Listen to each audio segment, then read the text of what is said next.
أعوذ بالله من الشيطان الرجيم. بسم الله الرحمن الرحيم. أفتطمعون أن يؤمنوا لكم وقد كان فريق منهم يسمعون كلام الله ثم يحرفونه من بعد ما عقلوه وهم يعلمون. رب اشرح لي صدري ويسر لي أمري واحلل عقدة من لساني يفقهوا قولي. سورة البقرہ آیت نمبر 75 15 نمبر آیت ده. د دې نه مخکې الله رب العالمین د یهودو صفات او د هغې واقعات د هغې تذکره وشوه تفصیلي. دلته الله رب العالمین اصل کې هغه مؤمنانو ته مخاطب دی او هغه مؤمنانو ته خطاب کوي چې کوم مؤمنان نوي مسلمانان شوي وو هغې د دې یهودو نه دا توقع لرله چې موږ چونکې ایمان راوړ دا یهود خو به زموږ نه مخکې ایمان راوړي. د هغې وجه دا وه چې په دې مدینه کې چې کله مؤمنان وو د یهودو به دا به دیو ته ویل چې آخري پیغمبر به راځي زموږ په تورات کې د هغې صفات بیان شوي دي او دا به د هغې نښې دا نشانات دي او دا کفار چې موږ کوم ظلمونه کوي دا مشرکین نو موږ به دیو بدلې د هغه پیغمبر په قیادت کې دیو نه اخلو. نو کله چې نبی علیه صلات وسلام پیغمبر شو د هغې هغه کوم صفات به چې دیو بیانول هغه هر څه په هغې کې وو. لکه نبی عبدالله ابن سلام رضی الله عنه فرمایي چې نبی علیه صلات وسلام کله مدینې ته راغی نو وایي موږ یې مخې له ورغلو نبی علیه السلام د چهرې ته ما وکتل نو ما وویل چېرې دا دروغجن مخ نشي کېدی دا بالکل صحیح پیغمبر دی چې کومه صفات په تورات کې بیان شوي دي. نو زمونږ خیال د دې خلکو خیال دا و د دې سادهګانو خلکو چې یاره چې دا پیغمبر راغی نو بس دا یهود چې موږ ته کوم صفات بیانوي خو ډایرکټ به دوی زمونه ورمخکې شوي چې دا په ایمان راوړي.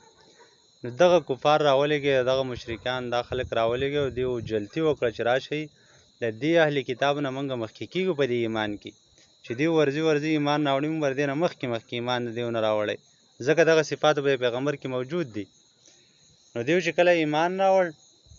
او بیا به دیو راتله د اهل کتاب نه به تپوسونه کول. اهل کتاب چونکې اهل علم خلک وو په دغه وخت کې کتاب ورسره د کتاب علم و تورات په علم باندې پوهېدل زبور انجیل باندې پوهېدل. نو هغې ته به چې کله وایي چې تاسو په دې پیغمبر ولې ایمان نه راوړئ تر اوسه پورې خو به تاسو دا بیان کوو چې پیغمبر به راځي دا د صفات به موږ په ایمان راوړل او موږ خو دا خیال تاسو به ټول نه مخکې ایمان راوړئ. نو دغه خلکو به بیا وایي چې نه هغه دغه صفات والا نه دی هغه پیغمبر چې کوم دی هغه بل راځي هغه دا نه دی دا به د بغض او د حسد د وجې نه ویل ځکه به دا وایي چې دا زموږ په خاندان کې نه هغه په بنو اسرائیلو کې را نه راغی بلکې دا بني اسماعیلو کې راغلی دی. د بغض او حسد او د عناد د وجې نه به دا خبره کوله. نو د الله رب العالمین په کلام کې به تحریف کاوه کله به الفاظ وله بدلول کله به په معنا کې تحریف کاوه. نو الله رب العالمین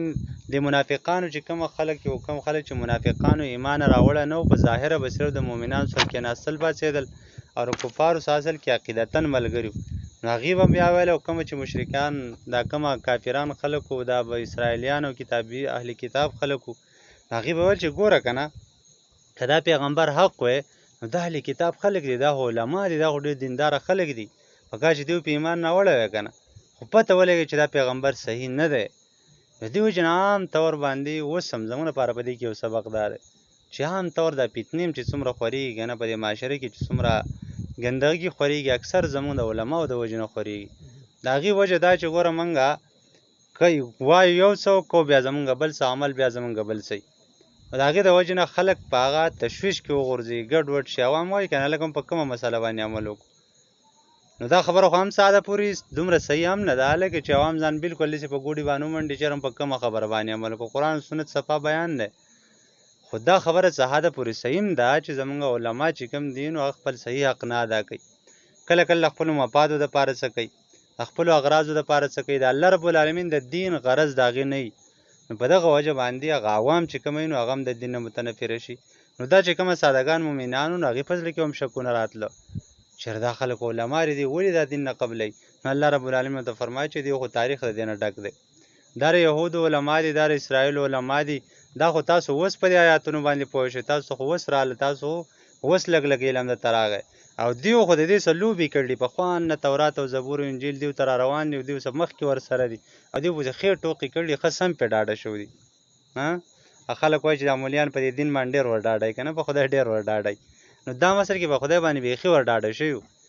نو د مؤمنانو لاره الله رب العالمین یو قسمه تسلي ولا ورکوي چې تاسو په دې پروا مه کوئ، تاسو په خپل دین قایم شئ. دغه خلک چې کوم دي د هغو زړونه سخت شوي دي، د هغو نه تاسو دغه تمه مه لرئ چې به تاسو ته ایمان راوړي. نو الله وایي چې فتطمعون تاسو تمه لرئ ان یؤمنو چې دا یهود به ایمان راوړي لکم ستاسو سره ستاسو په تاسو باندې. وقد کان فریقون یقینا و یو ډله منهم د دیونه یسمعون کلام الله چې دیو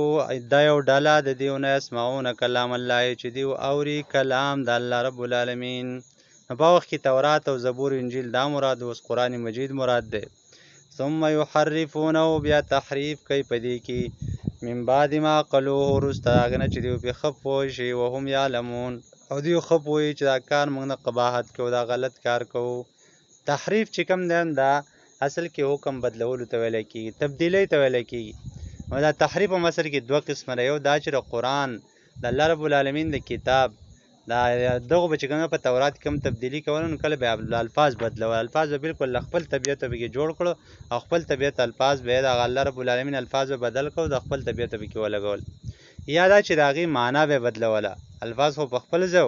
خو عامیان خلکو په دې باندې نه پوهېدو نو هغې به چې نه دې آیات دا معنا نه ده بلکې دې آیات دا مطلب دی، دا مقصد دی، نو خپل طرف ته به یې راوړو چې کوم کې بر دیو پیدا وه او دې ملاګردي وه دې علمیت او د دې بدنامي به پرې نه کېدله نو هغه خبرې به دوی به هغه طرف ته خبر راوړوله. نو لهذا دا د یهودو علماو صفات دي، الله رب العالمین دې موږ وساتي. بیا ورته وکړي افتطمعون تاسو تمه لرئ ان یؤمنو چې دا یهود به ایمان راوړي لکم په تاسو باندې ستاسو سره. وقد کان یقینا دا فریقون یوه ډله منهم د دې نه یسمعون کلام الله چې دا اوري کلام د الله. ثم یحرفونه بیا بدلی دغه کلام د الله لره من بعد ما وروسته هغې نه عقلوه چې دوی پرې ښه پوه شي وهم یعلمون او دوی ښه پوهېږي چې دا کار موږ د ګناه کوو، دا غلط کار کوو. واخر دعوانا الحمدلله.